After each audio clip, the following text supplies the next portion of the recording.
दिया, बड़ी बड़ी सल्तनतों और हुकूमतों को उलट दिया। मुहतरम दोस्तों, पुराना तो ज़मान मकान में जिंदगी आई, पुराना तो अदल मसावत का पैगाम आया, पुराना तो मजलिस इस्लाम फैला, पुराना तो मुद्दा कौम जिंदा हुई, पुराना तो नस्र फिजा का गुरुकाग मिला, पुराना तो बातें की लहराते झंडे टूट पड़े, पुराना तो कुफर की दम तोड़ गया, पुराना तो सारी कायनात को नूर मिला, पुराना तो इंसान को बेचारे खुदा के परस्तार बने, पुराना तो तौहीद में ईमान मिला, पुराना तो गुलिस्तान को मुस्लिता हुआ, पुराना तो हाँ मुझे कहने दीजिए, पुराना तो रोशनी आई, पुराना तो तारीकी काफिर हुई, पुराना तो अमन और सलामती आई, पुराना तो हकामियत शरीयत मिली, पुराना तो दम तोड़ दिन सही मिले, पुराना तो शराफत और इज्जत मिली, पुराना तो ज़रा तो पूरा ये वादियों में भटकते हुए इंसानों को दर्द को मिला, पुराना तो दौलत सब कुछ मिला। मगर अफसोस सदा अफसोस, हमने कुरान के दामन मुकद्दस को तर्क कर दिया, हमने इस बात की तारीफ को गिरा दिया।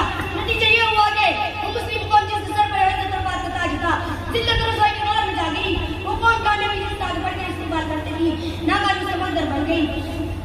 वो मुस्लिम कौम जिसके एक आवाज पर अफ्रीका के जंगलों में रहने वाले जो नाबाद मैदान खाली कर दिया था, आज एक कोई इसका हुक्म मानने को तैयार नहीं है। वो कौम जिसने कभी हुकूमत और सल्तनत का फैज़ अंजाम दिया था, आज गुलामाना जिंदगी बसर कर रही है। वो कौम जिस पर कभी तारीख आजादी आज मातम तना है। मुसलमानों, मगर हम मुसलमानों समझो और होशियार हो जाओ, वक्त का पर्दा चाक करो, कुरान पाक से वाबस्ता हो जाओ, वरना याद रखो तारीख में कभी माफ नहीं करेगी। हाज़िरीन जलसा, 40 साल सहाबा किराम के कुतुब खाने में कुरान पाक के अलावा कोई किताब ना थी, उसी को लेकर वो आगे बढ़े और पाने में उनके कदम चूकती चली गई। वो कुरान हिंदा जिसकी बरकत से बदर के मैदान में 313 ने मक्का की किस्मत पलट दी।